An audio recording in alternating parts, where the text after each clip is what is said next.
اگلی آیات ہیں، آیت نمبر 189 ہے۔ اللہ تبارک و تعالیٰ نے ارشاد فرمایا، اعوذ باللہ من الشیطان الرجیم، یسألونک عن الاہلہ، لوگ آپ سے ہلال کے متعلق دریافت کرتے ہیں۔ قل ہی مواقیت للناس والحج، آپ فرما دیجئے کہ یہ لوگوں کے لیے اور حج کے لیے مواقیت یعنی کہ اوقات کی، وقت کی نشانی ہے۔ وَلَيْسَ الْبِرُّ بِأَن تَأْتُوا الْبُيُوتَ مِن ظُهُورِهَا، اور یہ کوئی نیکی کا کام نہیں ہے کہ تم گھروں میں پچھلی سائڈ سے داخل ہو جاؤ۔ وَلَكِنَّ الْبِرَّ مَنِ اتَّقَى، بلکہ نیکی تو یہ ہے کہ تقوی اختیار کرو۔ وَأْتُوا الْبُيُوتَ مِنْ أَبْوَابِهَا، اور گھروں میں داخل ہو ان کے دروازوں سے۔ وَاتَّقُوا اللَّهَ لَعَلَّكُمْ تُفْلِحُونَ، اور اللہ سے ڈرو تاکہ تم کامیابی حاصل کر لو۔ وَقَاتِلُوا فِي سَبِيلِ اللَّهِ الَّذِينَ يُقَاتِلُونَكُمْ، اور قتال کرو، جنگ کرو، جہاد کرو اللہ تبارک و تعالیٰ کے راستے میں ان لوگوں سے، یقاتلونکم، جو تمہارے ساتھ جنگ لڑتے ہیں، تمہارا قتال کرتے ہیں۔ وَلَا تَعْتَدُوا، اور اس جنگ کی حالت میں بھی، دشمن سے لڑائی جھگڑا کرتے وقت بھی، اس حالت میں بھی حد سے تجاوز نہ کرو۔ ان اللہ لا يحب المعتدین، کہ بے شک اللہ تبارک و تعالی حد سے تجاوز کرنے والوں کو پسند نہیں فرماتا۔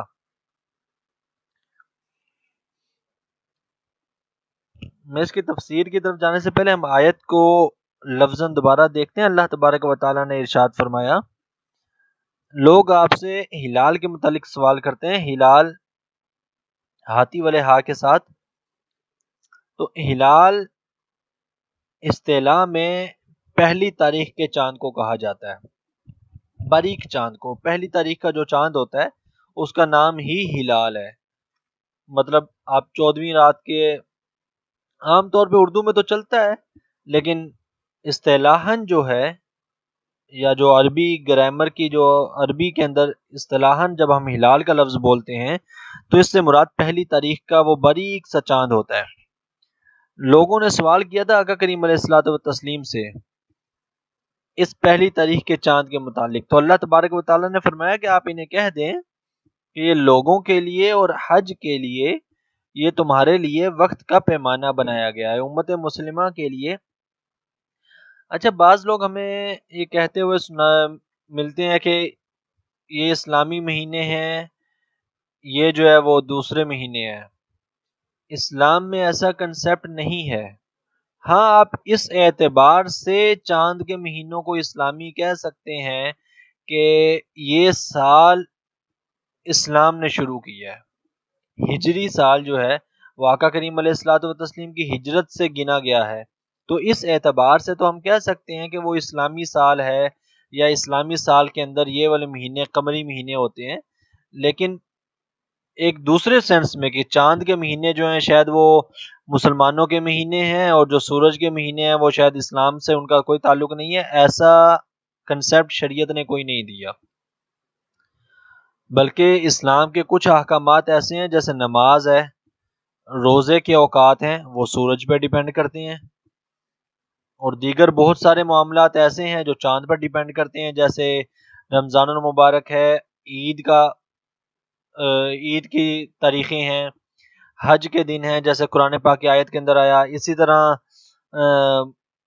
کسی عورت کے خدا نخواستہ شوہر فوت ہو جائے یا طلاق ہو جائے تو جو عدت کے دن ہیں وہ اسی اعتبار سے گنے جائیں گے۔ انسان کی بلوغت کا جو سال گنے جائیں گے کہ اتنے سال کی مثلاً ایج ہو، تو وہ یہ قمری مہینے ہی گنے جائیں گے، شمسی مہینے نہیں۔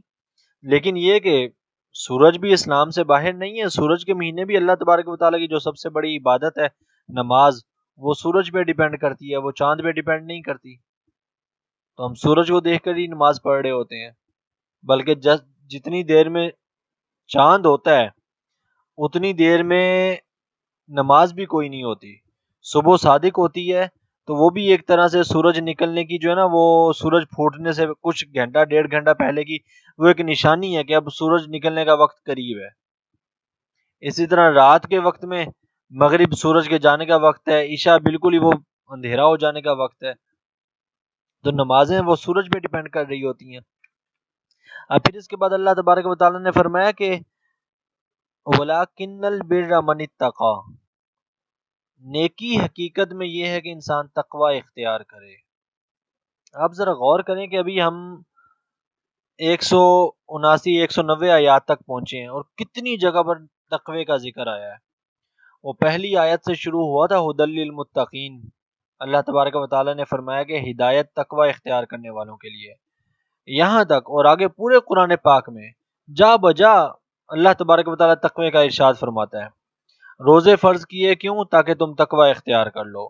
یہ کام کرنا ہے کیوں؟ تاکہ تم تقوی اختیار کر لو۔ نیکی حقیقت میں وہ تقوی ہی ہے۔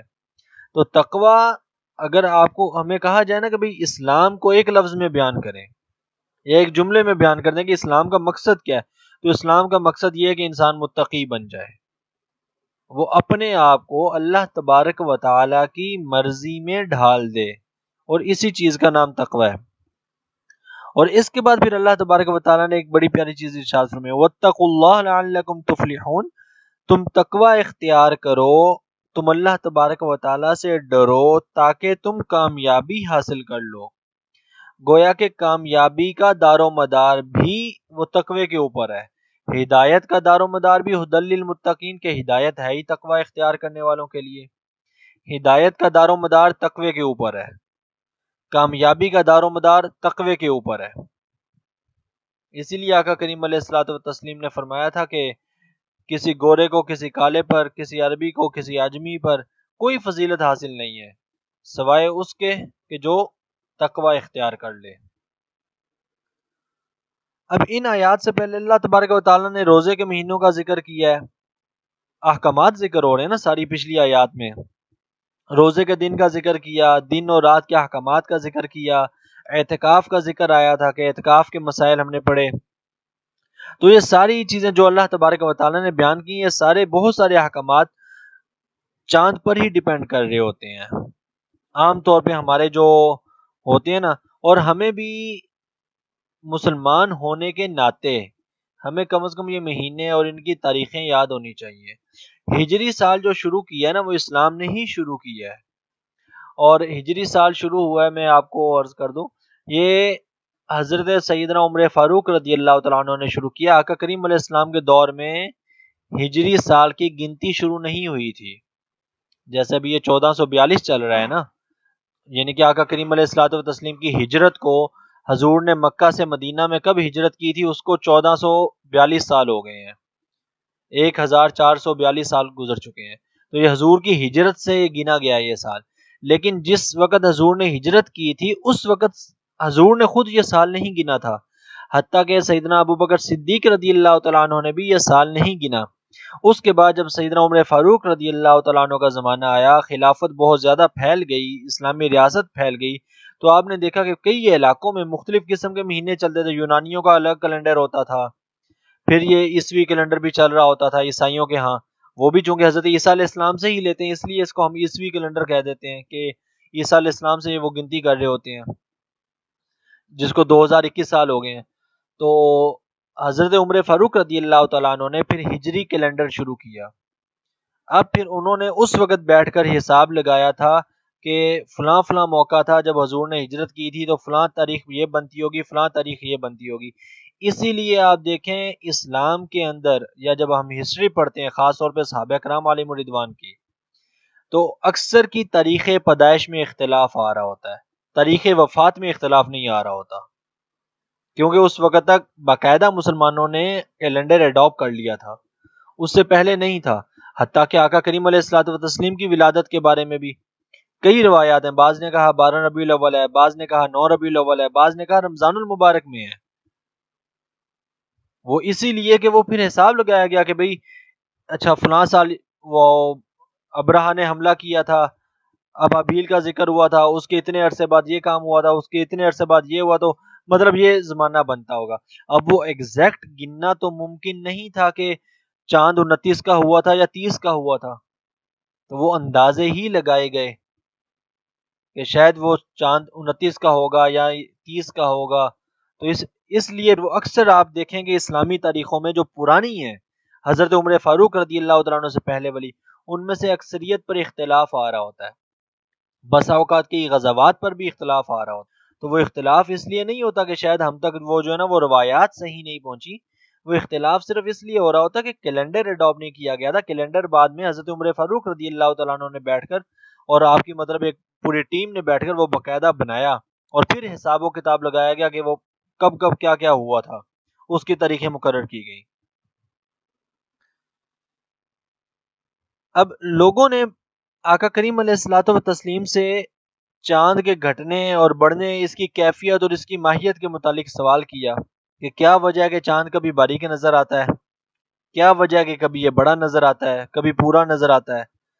تو اللہ تبارک و تعالی نے ان کو ان کے اس سوال کا جواب نہیں دیا. یاد رکھیں کہ قرآن جو ہے نا، قرآن نہ مذہب کی کتاب ہے نہ سائنس کی کتاب ہے. قرآن سائنس کی کتاب ہے، اس میں نشانیاں ہیں، سائنس ہیں، سائنس نہیں ہے. نہ ہی اس میں 100% مذہب ہے. قرآن آپ کو کہیں بھی نہیں کہے گا کہ بھی 5 وقت کی نماز ہے. قرآن کہیں نہیں کہے گا کہ نماز کے واجبات یہ ہیں، فرائض یہ ہیں، ارکان یہ ہیں، غسل کے فرائض یہ ہیں، روزے کے فرائض یہ ہیں، عید پڑھنی ہے، ہزار ہا چیزیں ہیں جن کا ہم اکثر ذکر کرتے رہتے ہیں. تو قرآن صرف نشانی بتاتا ہے، بھائی نماز پڑھنی ہے، نشانی دے دی. کیسے پڑھنی ہے حدیث بتائے گی. قرآن کہتا ہے چور کا ہاتھ کاٹنا ہے، کیسے کاٹنا ہے، کون کاٹے گا، کون سا ہاتھ کاٹنا ہے، دوسری بار چوری کر لیے تو پھر کیا کرنا ہے، حدیث بتائے گی. قرآن صرف نشانیاں بتا رہا ہوتا ہے. نہ قرآن مذہب کی تفصیل میں جاتا ہے، نہ قرآن سائنس کی تفصیل میں جاتا ہے، وہ حدیث جاری ہوتی ہے. تو اللہ تبارک و تعالیٰ نے یہاں پر بھی ان کو اس چیز کا جواب دینا جو ہے نا وہ جواب نہیں دیا. آگے آیات آئیں گی جیسے سورہ یاسین کے اندر، سورہ رحمان کے اندر، اور خاص طور پہ آخری پارے جو ہے نا ان کے اندر سائنس زیادہ بیان ہوئی ہے، بہت ساری چیزیں بیان ہوئی ہیں سائنس کے حوالے سے. تو وہاں پر شاید اس کا ذکر آئے گا. باقی احادیث میں ذکر ہے ان چیزوں کا، لیکن یہاں پر اللہ تبارک و تعالیٰ نے اس چیز کا ان کو ذکر نہیں کیا کہ چاند گھٹتا کیوں ہے اور بڑھتا کیوں ہے، حالانکہ بتایا جا سکتا تھا. اللہ تبارک انہوں نے سوال کیا کہ چاند گھٹتا بڑھتا کیوں ہے. اللہ تبارک و تعالیٰ نے جواب کیا دیا. اللہ تبارک و تعالیٰ نے جواب یہ دیا کہ اس چاند کا تعلق جو ہے نا وہ تمہارے دین اور تمہارے دنیا کے کاموں کے ساتھ ہے. اس سے حج کی نشانیاں، حج کے اوقات تمہیں پتہ چلتے ہیں، رمضان کے اوقات تمہیں پتہ چلتے ہیں. تو چاند کے گھٹنے یا بڑھنے کا تعلق جو ہے نا وہ تمہارے دین کے ساتھ نہیں ہے. اشارہ اللہ تبارک و تعالیٰ کی اس آیت کریمہ سے ہمیں جو ہے نا ایک بہت پیارا سبق ملتا ہے. ہم سے بسا اوقات لوگ عجیب و غریب سوالات پوچھتے ہیں جن کا تعلق دین سے نہیں ہوتا، اور اس سوال کے پوچھنے کا مقصد بھی کوئی نہیں ہوتا. بالفرض اگر اس چیز کا علم مل بھی جائے تو تب بھی اس کا کوئی فائدہ نہیں ہوتا. تو اللہ تبارک و تعالیٰ نے اشارہ اس طرف کیا ہے کہ جس چیز کا علم نہ تمہاری دنیا کے لیے فائدہ مند ہو نہ تمہارے دین کے لیے فائدہ مند ہو، تو اس چیز کو حاصل کرنے کی کوشش نہ کیا کرو. ہاں اگر تو اس سے تمہاری دنیا کا فائدہ ہو رہا ہے تو پھر بھی ٹھیک ہے، جیسے اللہ تبارک و تعالیٰ نے فرمایا قل یا مواقیت للناس، لوگوں کے لیے وقت کیا ہے. اگر تو وہ تمہاری دنیا کے لیے فائدہ مند ہے تو پھر وہ علم حاصل کرو، اگر دین کے لیے فائدہ مند ہے پھر بھی حاصل کرو. لیکن اگر کسی چیز کے پوچھنے کا مقصد، کسی سے کوئی سوال کرنے کا مقصد، یا کوئی بھی علم ہے دنیا کا جس کو، بلکہ وہ علم ہے ہی نہیں ہے کہ جس کا دنیا یا دین کا کوئی فائدہ نہ ہو، تو ایسا سوال بھی نہیں کرنا چاہیے جس سوال سے نہ دین کا فائدہ محسوس ہو رہا ہو نہ دنیا کا فائدہ محسوس ہو رہا ہو. اور آج کل آپ نے دیکھا ہوگا بسا اوقات لوگ ایسے عجیب و غریب سوالات کرتے ہیں علماء سے جس کا کوئی مقصد ہی نہیں ہوتا ہے. تو اللہ تبارک و تعالیٰ نے اس طرح کے اشارتاً فرمایا کہ اس طرح کا سوال کرنے کا کوئی مقصد نہیں ہے.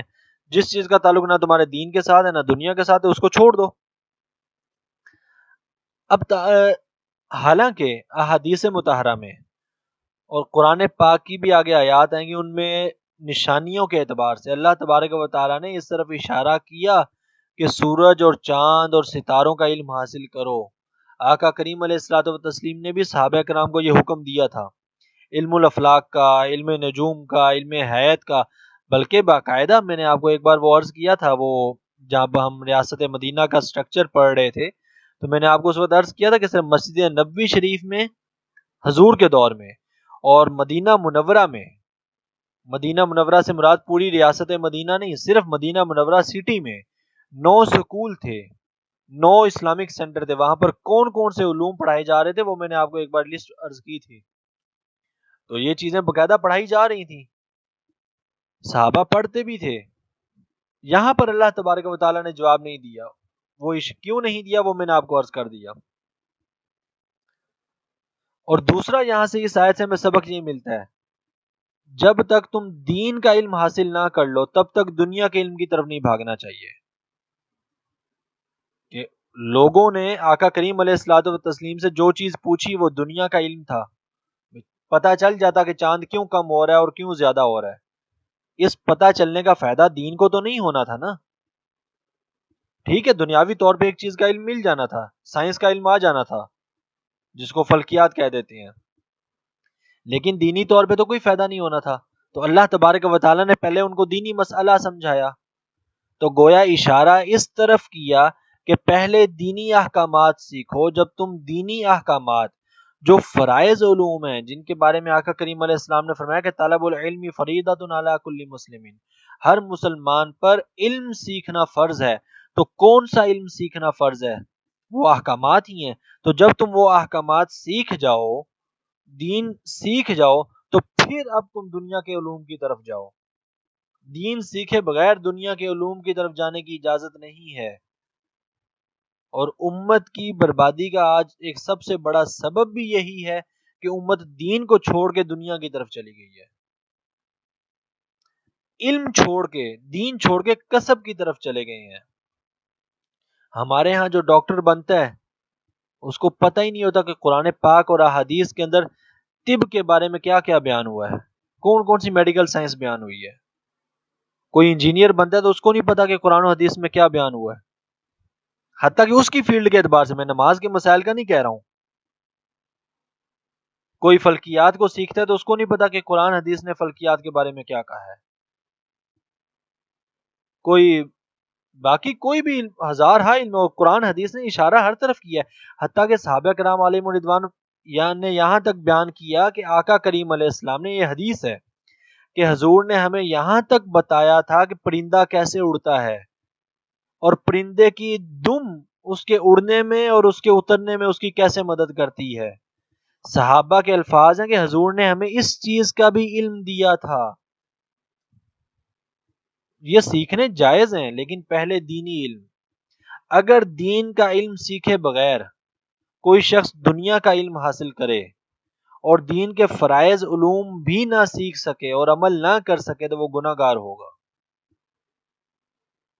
بہت بڑا کسی نے مقام حاصل کر لیا لیکن نماز پڑھنا نہ آ سکے، نماز کے واجبات کا ہی نہیں پتا، اسے پتہ ہی نہیں ہے کہ بھئی میرے سے کب غلطی ہوگی تو میں نے کب سجدہ سہو کرنا ہے اور کب نہیں کرنا.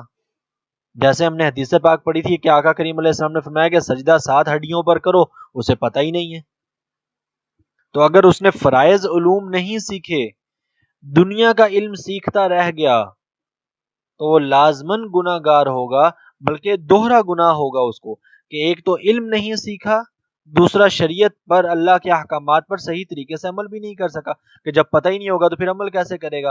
اور ہم نے وہ حدیث پاک پڑھی تھی کہ آقا کریم علیہ الصلوۃ والسلام نے فرمایا، مفہوم ہے حدیث پاک کا، کہ کسی شخص کو لایا جائے گا قیامت کے دن، اللہ تبارک و تعالیٰ اسے پوچھے گا یہ کام کیوں کیا تھا یا صحیح کیوں نہیں کیا تھا. وہ عرض کرے گا یا اللہ علم نہیں تھا. تو اللہ تعالیٰ فرمائے گا اس کو دگنا عذاب دو، ایک تو اس نے علم نہیں سیکھا، دوسرا اس نے کام بھی غلط کیا. تو یہی اشارہ اللہ تبارک و تعالیٰ نے ہمیں اس آیت میں دیا ہے کہ پہلے دینی علوم حاصل کرو. دینی علوم سے مراد فرائض چیزیں. ان فرائض میں کیا کیا چیز آتی ہے میں آپ کو عرض کر دوں. انسان بالغ ہوا، اس پر نماز پڑھنا فرض ہے، تو نماز کے مسائل سیکھنا فرض ہے. نہیں سیکھتا تو معافی نہیں ہے، گناہ گار ہے اور حرام کا مرتکب ہے. رمضان المبارک آیا، روزے کے مسائل سیکھنا فرض ہے. استطاعت نہیں ہے، مال و دولت نہیں ہے، حج فرض نہیں ہوا تو حج کے مسائل سیکھنا بھی فرض نہیں ہے. مال و دولت نہیں ہے، زکوٰۃ فرض نہیں ہے تو زکوٰۃ کے مسائل سیکھنا بھی فرض نہیں ہے. لیکن اگر پیسہ ہے اور زکوٰۃ فرض ہے تو پھر زکوٰۃ کے مسائل سیکھنا فرض ہے. حج پیسہ ہے اور حج فرض ہو گیا ہے تو اب حج کے مسائل سیکھنا فرض ہے. تو مطلب جس چیز تک انسان کی استطاعت ہوتی جائے گی وہ علوم سیکھنا فرض ہے. اسی طرح کوئی بندہ کاروبار کر رہا ہے تو اس کے لیے کاروبار لین دین بے کے جو مسائل ہیں، خرید و فروخت کے جو مسائل شریعت نے بیان کیے ہیں، حلال و حرام کے، لین دین کرنے کے، معاہدہ کرنے کے، وہ مسائل سیکھنا فرض ہے. کوئی بندہ کاروبار نہیں کر رہا تو اس پر وہ سیکھنا فرض ہی نہیں ہے. کوئی بندہ فیکٹری بنا رہا ہے، کمپنی کھول رہا ہے، فرم کھول رہا ہے تو اس پر اسلام نے جو اجارہ داری کے یا اجارے کے مسائل بیان کیے ہیں اس پر وہ سیکھنا فرض ہے. کوئی نہیں کھول رہا تو اس پر وہ سیکھنا فرض نہیں ہے. تو مطلب جو کام انسان کرتا جائے گا، جو کام جس دائرے میں وہ آتا جائے گا، وہ مسائل سیکھنا اس پر فرض ہوتے جائیں گے. جو نہیں ہوگا، کسی پر حج ساری زندگی فرض نہ ہوا اور اس نے حج کے مسائل بھی نہ سیکھے، وہ گناہ گار نہیں ہے. لیکن کسی پر حج فرض ہو گیا اور اس نے مسائل نہ سیکھے تو وہ گناہ گار ضرور ہوگا. یہ ہے فرائض علوم جو آقا کریم علیہ السلام نے فرمایا تھا کہ طلب العلم فریضۃ علی کل مسلم. اب یہاں پر جیسے میں نے آپ کو پہلے عرض کیا ہے کہ یہ ایک جو کنسیپٹ ہمارے یہاں پایا جاتا ہے کہ شاید قمری مہینے جو ہیں یہ اسلامی تقویم ہے اور جو شمسی مہینے ہیں یہ غیر اسلامی ہے. یہ کنسیپٹ غلط ہے. چاند اور سورج جو ہے نا، یہ دونوں اللہ تبارک و تعالیٰ کے پیدا کیے ہوئے ہیں. دونوں کی گردش اللہ تبارک و تعالیٰ کے بنائے ہوئے نظام کے تحت ہے. تو دونوں ہی اسلام میں داخل ہیں. تو ہمارے ہاں یہ جو بہت بڑی مس انڈرسٹینڈنگ ہے، اور میں نے بسا اوقات کہ بڑے بڑے پڑھے لکھے لوگوں سے سنا کہ بھئی یہ اسلامی سال ہے یا اسلامی تقویم ہے. اسلامی سال تو ٹھیک ہے، ہو سکتا ہے کہ 1442 چل رہا ہے، 1442 ہجری ہے تو لازمی سی بات ہے وہ حضور کی ہجرت سے شروع ہوا، وہ ایک الگ چیز ہے. لیکن اسلامی تقویم کے قمری مہینے وہ یہ اسلامی مہینے ہیں اور یہ غیر اسلامی مہینے ہیں. اسلام میں یہ کنسیپٹ نہیں ہے، کوئی کنسیپٹ نہیں ہے. ہاں آپ یہ ضرور کہہ سکتے ہیں کہ ہمارا ہجری سال جو ہے یا اسلامی سال کی جو گنتی ہے جو ابھی 1442 چل رہی ہے، یہ قمری مہینوں پر ڈیپینڈ کرتی ہے، یہ شمسی مہینوں پر ڈیپینڈ نہیں کرتی. بس اس سے اوپر کا کنسیپٹ اسلام کے اندر نہیں ہے. لیکن اللہ تبارک و تعالیٰ نے بھی تو ارشاد فرمایا سورہ بنی اسرائیل کے اندر، وَجَعَلْنَا اللَّيْلَ وَالنَّهَارَ آیتین، ہم نے رات اور دن دو نشانیاں بنائی ہیں. تو اللہ تبارک و تعالیٰ نے تو دن کو بھی اور رات کو بھی دونوں کو اپنی نشانی کہا ہے. تو ایک اسلامی اور دوسرا غیر اسلامی کیسے ہو سکتا ہے؟ اور پھر اللہ پاک نے فرمایا پھر ہم نے، اب اسی آیت کو ذرا سنیے گا، فَمَحَوْنَا آیَةَ اللَّيْلِ، پھر ہم نے رات کو مٹا دیا، وَجَعَلْنَا آیَةَ النَّهَارِ، اور دن کی نشانی کو دیکھنے کا ذریعہ بنا دیا، مبصرۃً دیکھنے کا ذریعہ بنا دیا، لِتَبْتَغُوا فَضْلًا مِّن رَبِّكُمْ، تاکہ تم اپنے رب کے فضل کو حاصل کر سکو، وَلِتَعْلَمُوا عَدَدَ السِّنِينَ وَالْحِسَابَ، اور تم برسوں کی، سالوں کی گنتی اور دوسرے اپنے حسابات کو جان سکو. تو اللہ تبارک و تعالیٰ نے تو دن اور رات، دن سورج ہے، رات چاند ہے، دونوں کا ذکر کر کے فرمایا لِتَعْلَمُوا عَدَدَ السِّنِينَ وَالْحِسَابَ، تاکہ تم سال کا حساب کر سکو. تو کوئی بھی سال قرآن کے خلاف نہیں ہے، کوئی بھی سال غیر اسلامی نہیں ہے.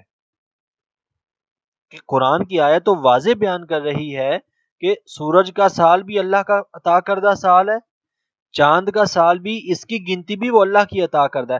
یہ پھر ایک الگ بات ہے کہ ہم نے ہجری سال آقا کریم علیہ السلام سے گننا شروع کر دیا، عیسائیوں نے حضرت عیسیٰ علیہ السلام سے اپنا عیسوی سال گننا شروع کر دیا. یونانی ہوں گے تو ان کا پتہ نہیں وہ کون سا ہزار چل رہا ہوگا تو انہوں نے وہاں سے گننا شروع کر دیا. چائنیز کا سال الگ ہے، انہوں نے وہاں سے گننا شروع کر دیا. تو وہ یہ ہماری مذاہب کی یا قوموں کی گنتی ہے. اللہ تبارک و تعالیٰ نے کسی کو بھی غیر اسلامی قرار نہیں دیا. اب اس کے بعد اسی آیت کے اندر ایک ذکر کیا اللہ تبارک و تعالیٰ نے، وَلَيْسَ الْبِرُّ بِأَن تَأْتُوا الْبُيُوتَ مِن ظُهُورِهَا، نیکی یہ نہیں ہے کہ تم گھروں کے پچھلی سائڈ سے آؤ. یہ نا زمانہ جاہلیت میں ایک کنسیپٹ پایا جاتا تھا اس دور میں کہ لوگ حج کے موقع پر نا، جب حج کے مہینے آتے ہیں، جیسے یہ ابھی شروع ہوا ہے نا، یہ حج کے مہینے شوال، ذیقعد، ذی الحج، یہ تینوں حج کے مہینے ہیں۔ یہ تینوں حج کے مہینے اس لیے کہ وہ دور چونکہ جہازوں کا دور نہیں تھا، بڑی سواریوں کا دور نہیں تھا، تو جیسے ہی رمضان المبارک کا مہینہ ختم ہوتا تو لوگ حج کے لیے سفر شروع کر دیتے۔ حتیٰ کہ اسلام سے پہلے بھی، زمانہ جاہلیت میں بھی، کہ کنسیپٹ تو چلے حضرت ابراہیم علیہ السلام سے آیا ہوا تھا نا، کچھ نہ کچھ باقی تھا، تو وہ رمضان کا مہینہ ختم ہوتا، یہ چونکہ حرمت والے مہینے تھے، تو پھر اس کے بعد پھر وہ جو ہے نا حج کے لیے سفر شروع کر دیتے۔ تو اس لیے یہ حج کے مہینے ہیں شوال، ذیقعد، ذی الحج، تو یہ حج کا مہینہ ہی چل رہا ہے۔ تو وہ جو زمانہ جاہلیت کے لوگ تھے نا، اسلام سے پہلے کے لوگ، تو وہ لوگ حج کے موقع پر اپنے گھر سے دروازے سے داخل نہیں ہوتے تھے، وہ پچھلی سائڈ سے دیوار پھلانگ کے گھر میں داخل ہوتے تھے، اور وہ اس کو نیکی سمجھتے تھے، نیکی کنسیڈر کرتے تھے کہ شاید اس میں کوئی جو ہے نا وہ اجر ہے، ثواب ہے۔ تو اللہ تبارک و تعالیٰ نے اس چیز کا رد کیا کہ نیکی یہ نہیں ہے کہ تم اپنے گھروں کے پچھلی سائڈ سے آؤ، دیواریں پھلانگ پھلانگ کے آؤ، بلکہ تمہیں تو وَأْتُوا الْبُيُوتَ مِنْ أَبْوَابِهَا، کہ بلکہ تمہیں تو اپنے گھروں میں جب داخل ہونا ہو تو ان کے دروازوں سے داخل ہو، دیوار پھلانگ کے یا کوئی پچھلی سائڈ سے اس کو نیکی سمجھ کے ایسے نہیں آنا چاہیے۔ اور پھر فرمایا کہ وَاتَّقُوا اللَّهَ لَعَلَّكُمْ تُفْلِحُونَ، اور بلکہ درمیان میں فرمایا وَلَٰكِنَّ الْبِرَّ مَنِ اتَّقَىٰ، نیکی تو یہ ہے کہ تقوی اختیار کرو۔ اب اس آیت سے ہمیں ایک بہت پیاری چیز پتہ چلتی ہے کہ اپنی عقل سے کوئی نیا کام شروع کر کے اس کو نیکی نہیں سمجھ لینا چاہیے۔ کہ انسان جیسے ہمارے ہاں آج کل بہت سارے لوگوں نے کہ وہ 1 کروڑ کی کوٹھی بنائیں گے، اس کے اوپر ہانڈی الٹی مار دیں گے، کیوں جی نظر نہیں لگتی۔ یہ آیت اس چیز کا رد کر رہی ہے، یہ کوئی نیکی نہیں ہے۔ کار خریدیں گے 35 لاکھ کی، وہ ٹوٹی ہوئی جوتی پیچھے لٹکا دیں گے، ٹوٹا ہوا جوتا لٹکا دیں گے، نظر نہیں لگے گی، کالا کپڑا لٹکا دیں گے، نظر نہیں لگے گی۔ اس سے تو بہتر تھا قرآن کی آیت لکھ دیتے، بسم اللہ شریف لکھ دیتے۔ یہ بسم اللہ لکھنا نیکی ضرور ہے، کیوں؟ اسے پورے قرآن سے برکت حاصل کرنے کا حکم ہے۔ وَنُنَزِّلُ مِنَ الْقُرْآنِ مَا هُوَ شِفَاءٌ وَرَحْمَةٌ لِّلْمُؤْمِنِينَ، تو قرآن سے تو برکت حاصل کرنے کا حکم ہے۔ حضور کا نام لکھ دیتے، اللہ تبارک و تعالیٰ کا نام لکھ دیتے، لیکن ہمارے ہاں وہ جو دوسرے کنسپٹ بن گئے، انتہا کی توہمات، اور ہم نے ان کو اسلام اور نیکیاں سمجھ لیا۔ ہم نے یہ سمجھ لیا کہ شاید اسلام کے یہی کنسپٹ ہیں، اسلام ان چیزوں کو نیکی نہیں مانتا۔ اپنی بنائے ہوئے کام کو نیکی سمجھنا یہ غلط کنسپٹ ہے۔ ہاں کوئی ایسا کام جو اسلام میں موجود ہو، آپ اس کو اپنے دور کے اعتبار سے موڈیفائی کر لیں، وہ نیکی ضرور ہے۔ جیسے حضور کے دور میں اذان بغیر سپیکر کے دی جاتی تھی، اب ہر جگہ پہ سپیکر میں دی جاتی ہے، موڈیفائی کر لیا گیا، ٹھیک ہے، نیکی ہے۔ آقا کریم علیہ السلام نے حکم دیا تھا مسجدیں کچی بناؤ، اور مسجد حضور کی بھی کچی تھی، لیکن اب مسجدیں خوبصورت ہیں، ہم نے مسجدوں میں باقاعدہ محراب بنا دیے، مینار بنائے مسجدوں کے۔ حضور کی مسجد کا نہ محراب تھا نہ مینار تھا،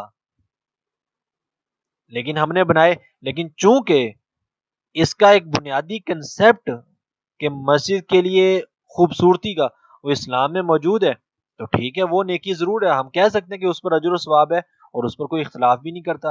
اسی طرح حضور کے دور میں جب جماعت ہوتی تھی، مقتدی زیادہ ہوتے تھے، مکبر کھڑا کر دیا جاتا تھا امام کے پیچھے، اب مائک لگا دیا جاتا ہے۔ مکبر ابھی بھی کھڑا کیا جا سکتا ہے، لیکن آسانی کیا ہے، مائک لگا دیا جائے تو ٹھیک ہے۔ وہ یہ ہم نے صرف موڈیفکیشن کی ہے، نیا کام کوئی جاری نہیں کر رہے۔ آقا کریم علیہ السلام کے دور میں صحابی نے آگر پوچھا، یا رسول اللہ والدہ فوت ہو گئی ہے، کیا کروں؟ حضور نے فرمایا پانی کا کنواں کھدوا دو۔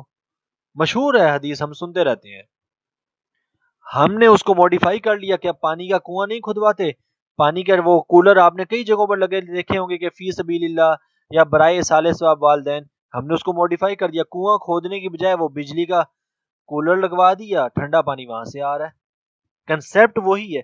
تو یہ چیز تو جائز ہے کہ جس کا بنیادی جز اسلام سے آیا ہو، آپ اس کو اپنے اعتبار سے اس کی موڈیفکیشن کر لیں، اس کو تھوڑا سا جو ہے نا اپنے جدید دور میں ڈھال لیں، یہ جائز ہے. لیکن ایک بالکل ہی نئی چیز جس کا اسلام میں کسی طرح کا کوئی کنسیپٹ ہی نہ ہو، اس کو نیکی سمجھنا یہ گناہ ہے، یہ غلط ہے، اور یہی بدعت ہے. یہ جائز نہیں ہے کہ کوئی بندہ اس کام کو جو ہے نا نیکی سمجھنا شروع کر لے جس کا کنسیپٹ ہی نہیں ہے شریعت میں. اور اللہ تبارک و تعالیٰ نے یہاں پہ اسی چیز سے منع کیا کہ جو تم لوگ سمجھتے ہو نا کہ گھروں کے شاید پچھلی سائڈ سے آنا نیکی ہے، یہ نیکی نہیں ہے. نیکی تو یہ کہ اللہ تبارک و تعالیٰ سے ڈرو، اللہ تبارک و تعالیٰ کا تقوی اختیار کرو.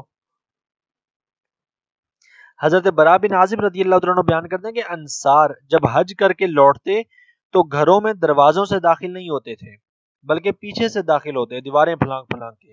ایک انصاری حج کے بعد گھر میں دروازے سے داخل ہوا تو لوگوں نے اس کو ملامت کی، برا بھلا کہا، بھئی یہ تم نے غلط کام کر دیا.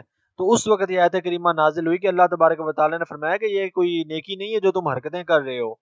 نیکی یہ کہ گھروں کے دروازے سے ہی داخل ہو اور اللہ تبارک و تعالیٰ سے ڈرو اور گناہوں کو ترک کرو، ان توہمات کو ترک کرو. اور ہمارے معاشرے میں یہ توہمات تو بے شمار ہیں. یہ جی چاند گرہن لگا ہے تو عورت باہر نہ آئے، تو یہ نہ کرے، تو یہ پتہ نہیں وہ کیا کیا چیزیں ہمارے معاشرے میں مشہور ہیں. اور دھوپ تھوڑی سی نکلی ہوئی ہے، اس کے اندر بارش ہوگی تو پتہ نہیں اب کیا ہو جائے گا. وہ عجیب عجیب سے پتہ نہیں ایسی ایسی باتیں سننے کو ملتی ہیں کہ انسان سوچتا رہ جاتا ہے کہ یہ لوگ مسلمان بھی ہیں کہ نہیں ہیں. یہ کون سا اسلام کہاں سے آیا ہوا چیزیں ہیں یہ. تو اللہ تبارک و تعالیٰ نے اس آیت میں یہ اشارہ فرمایا کہ ان چیزوں کو چھوڑ دینا چاہیے. ان کا تعلق اسلام، توہمات کا تعلق اسلام سے نہیں ہے، اپنی بنائی ہوئی نیکیوں کا تعلق اسلام سے نہیں ہے. یہ غلط کنسیپٹ ہیں، غلط چیزیں ہیں. اب اس کے بعد اللہ تبارک و تعالیٰ نے فرمایا وَقَاتِلُوا فِي سَبِيلِ اللَّهِ الَّذِينَ يُقَاتِلُونَكُمْ. اب یہ جہاد کا حکم آ رہا ہے. ہم جہاد کے سارے مسائل تو یہاں نہیں پڑھیں گے کہ آگے کئی آیات آئیں گی تو تھوڑے تھوڑے مسائل ہر جگہ پہ پڑھتے جائیں گے انشاءاللہ. ایک ہی جگہ پہ پڑھے تو پھر جو ہے نا وہ دوبارہ آپ بور ہو جائیں گے کہ 1.5-2 لیکچر پھر اسی چیز پہ نکل جائیں گے. اللہ تبارک و تعالیٰ نے فرمایا قتال کرو اللہ کے راستے میں ان لوگوں سے جو تمہارے ساتھ قتال کرتے ہیں اور حد سے تجاوز نہ کرو. کہ اللہ تبارک و تعالیٰ لا يحب المعتدین، حد سے تجاوز کرنے والوں کو پسند نہیں فرماتا. آیت پر ذرا غور کریں کہ اللہ تبارک و تعالیٰ نے جہاد کا لفظ استعمال نہیں فرمایا، قتال کا لفظ استعمال کی. قرآن پاک میں جہاد کا لفظ جنگ کے معنوں میں استعمال نہیں ہوا، جہاد کا لفظ دیگر معنی میں استعمال ہوا ہے. تو اللہ تبارک و تعالیٰ نے فرمایا قتل کرو، جنگ کرو ان لوگوں سے اللہ کے راستے میں جو تمہیں قتل کرتے ہیں. اب یہ پہلی آیت آ رہی ہے جہاد کے بارے میں یا قتال کے بارے میں. عام طور پہ ہم جہاد کہتے ہیں تو میں جہاد کا لفظ استعمال کر رہا ہوں. اللہ تبارک و تعالیٰ نے پہلے روزے کا ذکر فرمایا ہے، اب جہاد کا ذکر فرما رہا ہے. جہاد میں اور روزے میں ایک مناسبت پائی جاتی ہے کہ آپ کو دونوں چیزوں میں دنیا ترک کرنی پڑتی ہے. کہ قیامت والے دن ایک شخص کو لایا جائے گا، اللہ تبارک و تعالیٰ پوچھے گا کہ تم نے میرے لیے کیا کیا؟ وہ کہے گا یا اللہ میں قرآن پڑھتا تھا. اللہ تبارک و تعالیٰ فرمائے گا نہیں، جھوٹ بولتا ہے، تو نے قرآن اس لیے پڑھا تھا کہ لوگ تجھے قاری کہیں، سو لوگوں نے تجھے قاری کہہ دیا. اسے جہنم میں ڈال دیا جائے گا. پھر ایک شخص کو لایا جائے گا، اللہ تبارک و تعالیٰ پوچھے گا کہ میری خاطر کیا کیا؟ وہ کہے گا یا اللہ میں نے اپنا سر کٹا دیا تھا، شہید ہو گیا تھا. اللہ تبارک و تعالیٰ فرمائے گا تو جھوٹ بولتا ہے، تو شہید اس لیے ہوا تھا تاکہ لوگ تجھے شہید کہیں. اسے جہنم میں ڈال دیا جائے گا. پھر ایک شخص کو لایا جائے گا، اللہ تبارک و تعالیٰ پوچھے گا میرے لیے کیا کیا؟ وہ کہے گا یا اللہ میں نے بہت خرچ کیا تیرے راستے میں. اللہ تعالیٰ فرمائے گا تو جھوٹ بولتا ہے، تو نے تو اس لیے خرچ کیا تھا لوگ تجھے سخی کہیں. اسے جہنم میں ڈال دیا جائے گا. نیت اللہ کے لیے ہونی چاہیے، بس اللہ تبارک و تعالیٰ کے لیے ہونی چاہیے. جہاں پہ نیت اللہ تبارک و تعالیٰ کی ذات سے ہٹے گی نا، عمل انسان کا ضائع ہو جائے گا. لوگ تو پھر نمازی کہیں گے، حاجی کہیں گے، سارا کچھ کہیں گے، داڑھی بھی ہوگی، جبہ شبہ بھی پہنا ہوگا، امامہ بھی پہنا ہوگا، لیکن اگر نیت ہی بندہ اللہ کے ساتھ مخلص نہیں ہے تو پھر وہ شیطان ہے، منافق ہے۔ تو نیت انسان کی صرف اللہ تبارک و تعالیٰ کے ساتھ خاص ہونی چاہیے۔ اور امہات عبادات جسے کہتے ہیں نا، کہ جیسے ہم امہات ماں سے ہے، سے ہے ماں، تو یعنی کہ امہات العبادات بڑی عبادتیں، بڑی عبادتوں میں جہاد شامل ہے۔ بڑی عبادتوں میں کیا کیا چیز آ جائے گی؟ ایمان کے بعد توحید و رسالت کے بعد نماز، روزہ، زکوٰۃ، حج، جہاد، تو یہ بڑی عبادتوں میں ہے یہ چیز۔ اور امت پر اس کو یوں سمجھ لیں کہ فرض ہے، اور آقا کریم علیہ السلام نے فرمایا کہ جہاد قیامت کے دن تک ختم نہیں ہوگا۔ لیکن ایک چیز، ایک مسئلہ جس پر کوئی اختلاف نہیں ہے،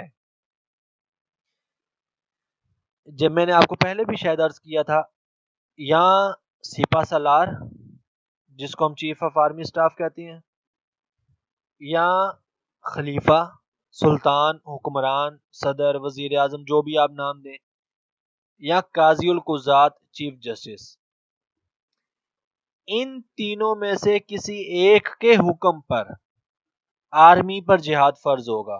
آرمی سے مراد وہ لوگ جن کو باقاعدہ ٹریننگ دی گئی ہے اسلحہ اٹھانے کی، ان پر جہاد فرض ہوگا، عام عوام پر نہیں۔ لیکن اگر حالات ایسے پیدا ہو جائیں کہ اسلامی لشکر کم ہو جائے، اب ان تینوں میں سے کوئی ایک، سپہ سالار، قاضی القضات یا سلطان اور حکمران، ان تینوں میں سے کوئی ایک اشارتاً، عملاً یا قولاً، قول سے مراد کہہ کر، عمل سے مراد کہ وہ خود مطلب لوگوں کے ساتھ مل کر کرنا شروع کر دے، یا خود کسی کو بھیج دے عام عوام میں سے، یا کوئی اس کے سامنے کرے تو وہ اس کو منع نہ کرے، اشارتاً، تینوں اعتبار سے اگر اجازت دیں گے تو پھر عام عوام پر جہاد فرض ہوگا، پھر عام عوام جہاد کرے گی، ورنہ نہیں۔ ہاں اگر یہ تینوں رہے ہی نہ، لیکن اسلامی لشکر جنگ کر رہا ہے، اب یہ تینوں باقی بچے نہیں ہیں، اسلامی ریاست پر قبضہ ہو چکا ہے، تو اب عوام جو ہے نا وہ اپنی ریاست بچانے کے لیے اور امت مسلمہ کو بچانے کے لیے اب آرمی کے ساتھ ضرور کھڑی ہوگی، ورنہ کسی گروہ پر، کسی جماعت پر، کسی حصے پر، کسی شخص پر علیحدہ سے جہاد فرض ہی نہیں ہوتا، نہ ہی وہ گناہ گار ہے۔ میں آپ کو مثال دیتا ہوں، فلسطین میں بہت کچھ ہو رہا ہے، کشمیر میں ہو رہا ہے، شام، یمن، عراق، امت مسلمہ کی حالت یہی ہے۔ ہم اپنی حکومت کو کہہ سکتے ہیں، ہم اپنی آرمی کو کہہ سکتے ہیں، ہم سڑک پہ نکل کے احتجاج کر سکتے ہیں کہ بھئی یہ کام کرو، ہم انہیں لیٹر لکھ سکتے ہیں، ہم سارے کام کر سکتے ہیں، ہمیں یہ اجازت نہیں ہے کہ ہم خود سے جا کے جہاد کرنا شروع کر دیں۔ ہم اپنے آپ کو پیش کر سکتے ہیں، ہم عہد دے سکتے ہیں کہ بھئی آپ جہاد کریں، اگر ضرورت پڑی تو ہم آپ کے ساتھ آئیں گے، لیکن یہ اجازت نہیں ہے کہ ہم تلوار اٹھائیں اور جا کے جہاد کرنا شروع کر دیں۔ اس چیز کی اجازت اسلام نہیں دیتا۔ بغیر حکمران کے جہاد ہوتا ہی نہیں ہے، بغیر سپہ سالار کے جہاد ہوتا ہی نہیں ہے۔ اسلام اس طرح کی جہاد کی اجازت نہیں دیتا۔ اور دوسرا اسلام کے جہاد کا جو کنسپٹ ہے نا، ایک بنیادی کنسپٹ، اسلام کا جہاد دفاعی جہاد ہے۔ اسلام پہلے حملے کو نہیں مانتا۔ غالباً حضرت عمر بن عبدالعزیز رضی اللہ تعالیٰ عنہ کے زمانے مبارک میں یہ جو ترکی کا علاقہ ہے، استنبول، اس کا پرانا نام قسطنطنیہ تھا، اس کا کوئی نواحی گاؤں تھا ارد گرد کا، اس گاؤں کے کچھ لوگ گئے غالباً حضرت سیدنا عمر بن عبدالعزیز رضی اللہ تعالیٰ عنہ کے پاس، تو انہوں نے جا کر کہا، یا شاید کسی اور خلیفہ کے پاس، انہوں نے جا کر کہا کہ آپ کے لشکر نے ہم پر حملہ کیا، حالانکہ انہوں نے تینوں شرائط آپ کی اسلام میں جو شرائط ہے وہ انہوں نے پوری نہیں کی۔ آپ نے کہا کیا؟ کہا ہم نے تو اسلامی ریاست کو نہ کوئی نقصان پہنچایا، نہ ہم نے مسلمانوں کے خلاف کوئی قتال کیا، کوئی جنگ کی، نہ ہم نے اسلام کو کوئی نقصان پہنچایا۔ پہلی بات تو یہ ہو گئی۔ اور پھر نہ ہمیں اسلام کی دعوت دی گئی، نہ ہم سے جزیہ طلب کیا گیا، لیکن آپ کے لشکر نے ہم پر اٹیک کیا اور ہم پر قبضہ کر لیا۔ خلیفہ وقت نے جب اسلامی حکومتیں ہوا کرتی تھی، لشکر کو واپس بھی بلا لیا، ان کو تاوان بھی ادا کیا، ان کا پورا شہر بھی بنا کر دیا اور ان کا شہر بھی انہیں واپس کر دیا۔ اسلامی جہاد ہی اس چیز کا نام ہے۔ اسلام اٹیک کو تسلیم نہیں کرتا۔ ہاں اگر ایک جنگی حکمت عملی ہے اور پکا پتہ چل گیا کہ اب جنگ ہونی ہے، لشکر آمنے سامنے ہے، تو پھر آپ اپنے تحفظ کے لیے اٹیک کر سکتے ہیں، وہ ایک الگ چیز ہے، لیکن بیٹھے بٹھائے دشمن پہ اٹیک کرنے کی اجازت نہیں ہے مسلمانوں کو۔ اور نہ ہی یہ جائز ہے کہ آپ کسی بھی ملک میں چلے جائیں بھئی یہ دشمن کا ملک ہے تو وہاں جا کے خودکش دھماکہ کر ڈالیں، تو یہ جہاد نہیں ہے، نہ ہی کوئی جہاد کی صورت ہے۔ آیت کے اندر بھی دیکھیں تو اللہ تبارک و تعالی نے فرمایا کہ الذین یقاتلونکم، جو تمہارے ساتھ جنگ کریں، تم نے ان کے ساتھ جنگ کرنی ہے، ولا تعتدوا، لیکن حد سے تجاوز نہیں کرنا، ایسا نہ ہو کہ تم حد سے باہر نکل جاؤ۔ حد سے باہر نکلنے سے مراد یہ کہ جہاد میں مسلمان، اب شارٹ کٹ آپ کو عرض کرتا ہوں، بچوں کو، بوڑھوں کو، عورتوں کو، ان کی عبادت گاہوں کو، درختوں کو، فصلوں کو، وہ شخص جو اپنے گھر میں جا کر بیٹھ گیا، جس نے اسلحہ پھینک دیا، جو مسلمانوں کے خلاف میدان جنگ میں نہ آیا، ایسے کسی کے خلاف مسلمان جنگ نہیں کر سکتے۔ مسلمان اسلامی لشکر صرف اس شخص کو قتل کرے گا جو تلوار اٹھا کے، اسلحہ اٹھا کے لشکر کے مقابلے میں آئے گا، بس۔ اس کے علاوہ کسی کو بھی قتل کرنے کی اجازت نہیں ہے، نہ عورتوں کو، بچوں کو، بوڑھوں کو، بزرگوں کو، ان کے پادریوں کو، جو ان کے بڑے مطلب ان کے مذہبی پیشوا ہیں ان کو، ان کی عبادت گاہوں کو، ان کی فصلوں کو، درختوں کو، کسی بھی چیز کو نقصان پہنچانے کی اجازت نہیں ہے، سوائے یہ کہ ان چیزوں سے ان کے لشکر کو تقویت نہ مل رہی ہو۔ اگر تو کوئی ایسی فصل ہے یا کوئی ایسی جگہ ہے جہاں سے لشکر تقویت حاصل کر رہا ہے، تو پھر اس کی وہ مضبوطی توڑنے کے لیے اس کو خراب کر سکتے ہیں۔ کسی عبادت گاہ کے اندر لشکر چھپا ہوا ہے تو پھر اس عبادت گاہ کو تباہ کر سکتے ہیں۔ کوئی ایسا مذہبی پیشوا ہے جو پس پردہ، جو مسلمانوں کے مقابلے میں لشکر ہے، اس لشکر کی مضبوطی کا سبب بن رہا ہے واضح طور پہ، تو پھر اس کو قتل کر سکتے ہیں، ورنہ صرف اس کو قتل کیا جائے گا جو تلوار اٹھا کے مقابلے میں آئے گا، بس۔ ورنہ اللہ تبارک و تعالی نے فرمایا ان اللہ لا يحب المعتدین، اللہ تبارک و تعالی حد سے تجاوز کرنے والوں کو پسند نہیں فرماتا۔ تو ہمارے ہاں جو لوگوں نے ایک کنسپٹ بنا لیا نا، شاید یہ جہاد ہے، یہ جہاد ہے، یہ جہاد ہے، اسلام کی نظر میں ایسا کوئی جہاد نہیں ہے کہ اپنے ملک کے لوگوں کو مارنا شروع کر دیا، مسلمانوں کو مارنا شروع کر دیا، ہر ایک کو، ہر دوسرے بندے کو جو نا وہ کافر کہہ کے اور مشرک کہہ کے اور بدعتی کہہ کے مارنا، قتل کرنا شروع کر دیا۔ یہ شریعت میں کوئی نہ جہاد ہے نہ اجازت ہے۔ آقا کریم علیہ الصلوۃ والتسلیم جب بھی کسی شخص کو کسی لشکر کا امیر بناتے تو حضور اس کو خصوصیت کے ساتھ نصیحت کرتے، اللہ تبارک و تعالیٰ کے خوف کی خدا مطلب وصیت کرتے اور فرماتے کہ بسم اللہ پڑھ کر جہاد کرنا، جو اللہ کا کفر کرے اس کے ساتھ قتال کرنا، جنگ کرنا، خیانت نہ کرنا، وعدہ خلافی نہ کرنا، مثلا نہ کرنا، مثلا سے مراد کہ دشمن کے اعضاء نہ کاٹنا، گولی ماری، دشمن مر گیا، گر گیا، اس کی لاش کی بے حرمتی کرنا مسلمان لشکر پر حرام ہے۔ دشمن کی لاش ہے، میدان جنگ میں ہے، مسلمانوں کی تلوار سے، گولی سے وہ مرا ہے، اس صورت میں بھی حضور نے فرمایا کہ اس کی لاش کا مسئلہ نہ کرنا، لاش کی بے حرمتی نہ کرنا جائز نہیں ہے۔ کسی بچے کو قتل نہ کرنا، چاہے کہ کسی پبلک پلیس پہ جا کے بم دھماکہ کر کے سب کو اڑا دیا جائے اور پھر اس کو جہاد کا نام دیا جائے اور اسلام کا نام دیا جائے، کوئی اسلام نہیں ہے وہ، نہ ہی اس کا اسلام کے ساتھ کوئی تعلق ہے۔ حدیث صحیح ہے، صحیح مسلم کی حدیث ابھی میں نے آپ کو عرض کی ہے۔ پھر حضرت ابوبکر صدیق رضی اللہ تعالیٰ عنہ نے یزید بن ابی سفیان کی قیادت میں شام کی طرف ایک لشکر روانہ کیا تو اس کو یہ وصیت کی حضرت ابوبکر صدیق رضی اللہ تعالیٰ عنہ نے کہ ان قریب تم راہبوں سے ملو گے جنہوں نے اپنے ذام میں خود کو اللہ کے لیے وقف کیا ہوا ہے، ان کو چھوڑ دینا، انہیں قتل نہ کرنا، مطلب مذہبی پیشوا۔ ان قریب تم مجوسیوں سے ملو گے جو سر کے درمیان سے بال کاٹتے ہیں، ان کو قتل کر دینا، کیونکہ وہ مطلب عام لوگ ہیں، میدان جنگ میں آئیں گے۔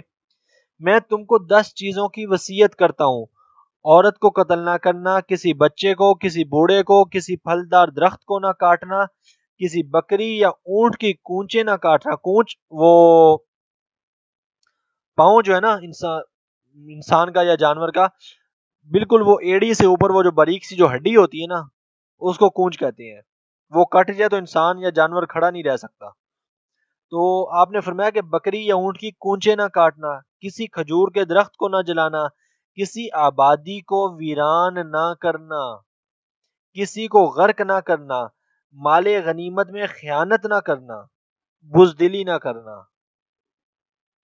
یہ اسلامی جہاد کا ایک ڈھانچہ ہے، اس کے اندر رہ کر اسلامی جہاد کیا جائے گا۔ ان میں سے کسی شرط کو اگر کوئی شخص پامال کرتا ہے تو پھر وہ جہاد نہیں کر رہا ہے، وہ اسلام کے لیے نقصان دہ ہے اور واجب القتل ہے پھر وہ۔ اور یہ جہاد کا جو حکم نازل ہوا ہے یہ ہجرت کے بعد نازل ہوا ہے، ہجرت سے پہلے نہیں تھا۔ ہجرت سے مطلب مکہ مکرمہ میں مشرکین نے، کفار نے حضور کی ذات پر، آقا کریم علیہ الصلوۃ والتسلیم کی ذات مقدسہ پر، صحابہ کرام پر بہت ظلم کیے، لیکن جہاد کا حکم نہیں آیا تھا۔ یہ مدینہ منورہ میں آ کر حکم آیا۔ پہلا بڑا غزوہ جو ہے باقاعدہ وہ غزوہ بدر تھا۔ اس سے پہلے چھوٹے چھوٹے 2-3 واقعات ہوئے جو غزوات میں گنے جاتے ہیں، جیسے غزوہ بدر صغرا اس کو کہتے ہیں، ایک دو اور ایسے موقع آئے، لیکن باقاعدہ جنگ جو ہوئی وہ غزوہ بدر میں ہوئی۔ اس لیے عام طور پہ مشہور یہی ہے کہ شاید پہلا غزوہ جو تھا وہ غزوہ بدر تھا۔ اسی طرح اللہ تبارک و تعالیٰ نے ایک جگہ اور فرمایا فَاعْفُوا عَنْهُمْ وَاصْفَحْ، آپ ان مشرکین کو معاف کر دیجئے، ان سے درگزر کیجئے۔ پھر اللہ تبارک و تعالیٰ نے فرمایا تھا وَاسْتَبِرْ عَلَىٰ مَا يَقُولُونَ وَاهْجُرْهُمْ هَجْرًا جَمِيلًا، اور کافر جو کچھ کہتے ہیں اس پر صبر کیجئے اور خوش اسلوبی سے چھوڑ دیجئے۔ مطلب کئی آیات اللہ تبارک و تعالیٰ نے ان چیزوں کے بارے میں فرمایا تھا۔ کنسپٹ میں آپ کو یہ دینا چاہتا ہوں کہ ابھی بھی مسلمان کو چاہیے کہ اگر کوئی شخص ظلم کرے، زیادتی کرے، تو پہلا موقع یہی ہونا چاہیے کہ اس کو معاف کر دے، خوش اسلوبی سے ختم کرے، اچھے طریقے سے ختم کرے، پیار سے اس چیز کو سلجھائے۔ نہیں ہوتا تو پھر آگے دوسرا کنسپٹ آتا ہے، پھر دوسرا سٹیپ آتا ہے۔ اور اسلامی جہاد کو یاد رکھیں، آقا کریم علیہ الصلوۃ والتسلیم کی ذات مقدسہ حضور کی حیات میں 10 لاکھ مربع میل کا علاقہ فتح ہوا تھا۔ پاکستان سے بڑا بنتا ہے یہ 10 لاکھ مربع میل۔ آپ ذرا غور کیجئے گا میری بات پہ۔ ہجرت سے پہلے تو کوئی فتح نہیں ہوئی، حضور نے ہجرت فرمائی اور اس کے بعد تقریباً 10 سال کے بعد آقا کریم علیہ الصلوۃ والتسلیم کا وصال ہو گیا۔ 10 سال کے عرصے میں 10 لاکھ مربع میل کی ریاست بن گئی تھی اسلام کی، علاقہ فتح ہوا تھا۔ کیسے فتح ہوا؟ کچھ جنگوں کے ذریعے سے، کچھ غزوات جنگوں کے ذریعے سے، کچھ لوگوں نے آگے خود سرنڈر کر دیا، کچھ لوگوں نے آگے خود اپنی ریاست اسلامی ریاست کے ساتھ اٹیچ کر لی، ان کے ریاست مدینہ کے تحت آگے کانسٹیٹیوشن آف مدینہ کو مان لیا، تسلیم کر لیا۔ تو بہرحال اوورآل 10 لاکھ مربع میل کا علاقہ تھا۔ جس روز حضور کی وصال ہوا ہے تو اس دن ریاست مدینہ 10 لاکھ مربع میل کی تھی۔ سالانہ 1 لاکھ مربع میل بنتا ہے، تو آپ ذرا 1 لاکھ کو 365 پہ ڈیوائیڈ کر لیں، تو یہ روزانہ ایک دن میں کوئی 300-400 میل کا سفر بنتا ہے۔ 300-400 میل کا علاقہ روزانہ فتح ہو رہا ہے، ایوریج 300-400 میل کا علاقہ، یعنی کہ یہ آپ کا بن جائے گا میرے خیال سے کوئی کراچی سے لاہور کا سفر، یا اس سے آدھا تقریباً تو کم از کم ہوگا۔ اتنا علاقہ روزانہ فتح ہو رہا تھا اسلامی ریاست میں، اس کے باوجود بھی دشمن کے صرف اور صرف 120 بندے قتل ہوئے تھے مسلمانوں کے ہاتھوں۔ 120 کو اب آپ ڈیوائیڈ کیجئے 10 سالوں پہ، سالانہ 12 بندے،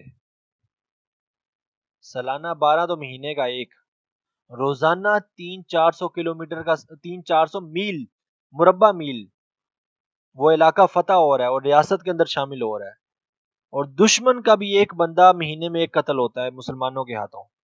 اتنا پرامن جہاد تھا اسلام کا، جس کو ہمارے ہاں بعض لوگوں نے بدنام کر کے رکھ دیا، اور یہی اسلام تھا۔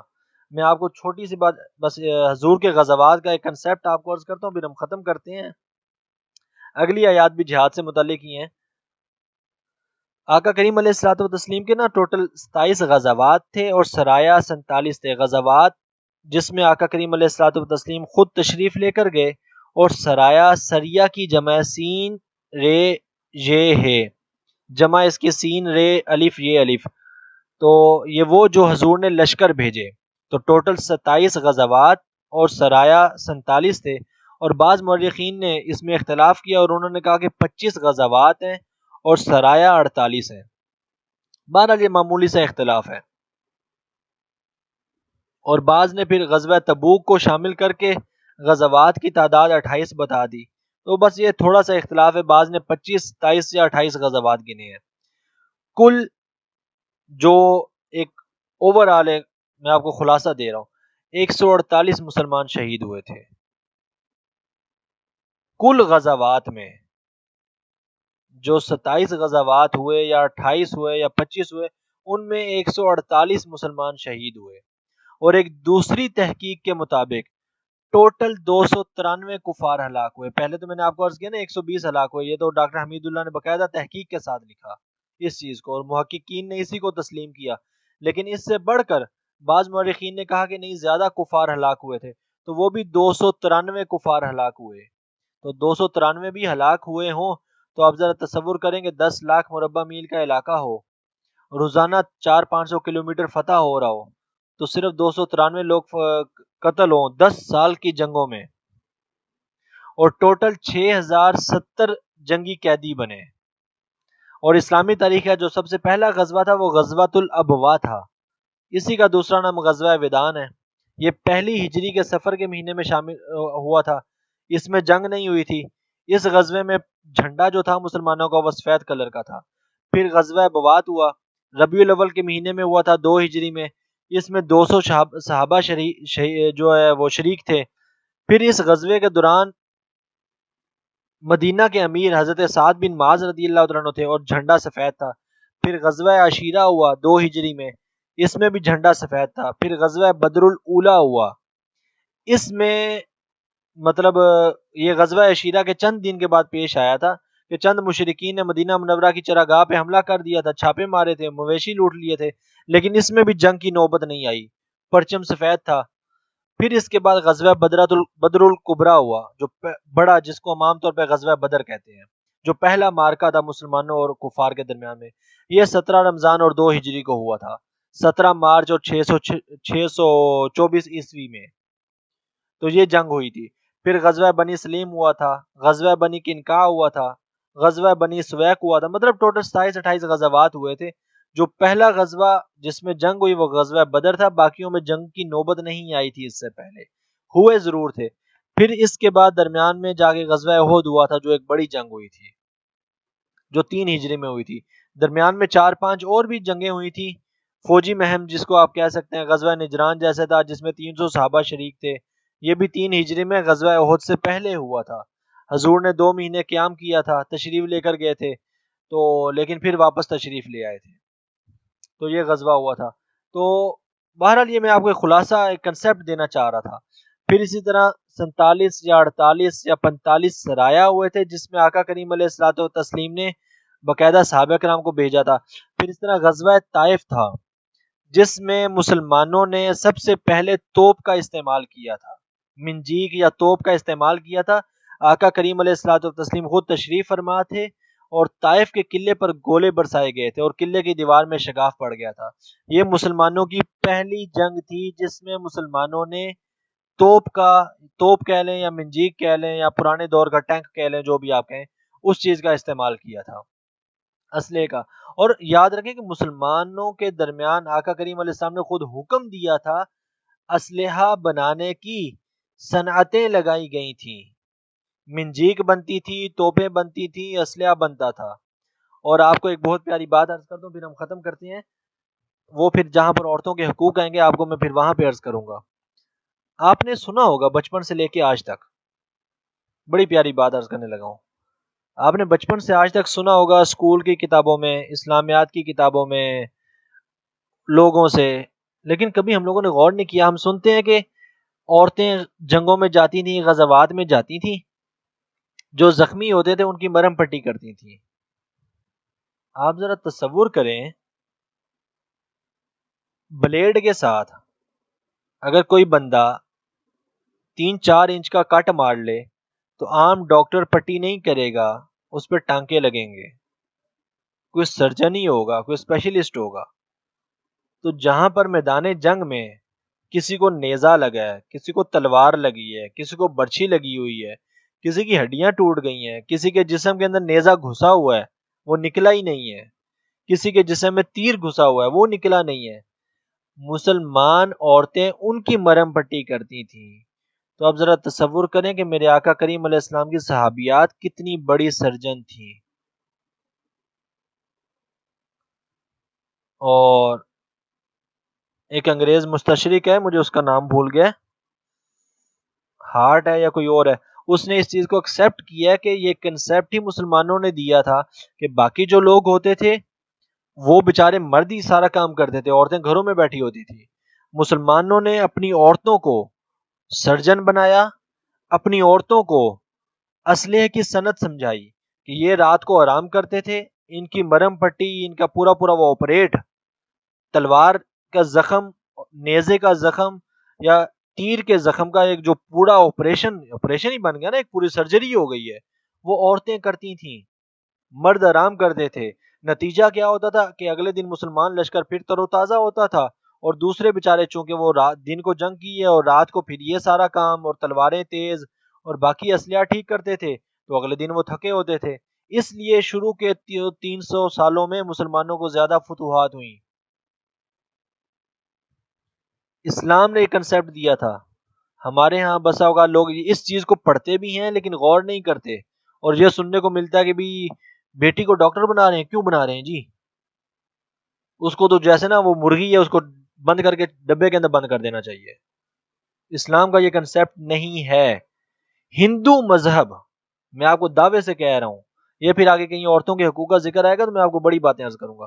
ہندو مذہب عورت کو 4 دیواری میں بند کرتا ہے، اسلام بند نہیں کرتا. اسلام میں تو عورتیں سپہ سلا رہی ہیں. حضرت عائشہ صدیقہ رضی اللہ عنہ جنگ جمل میں، جنگ صفین، ٹھیک ہے، کون حق پر تھا کون خطا پر تھا میں اس چیز میں نہیں جاتا.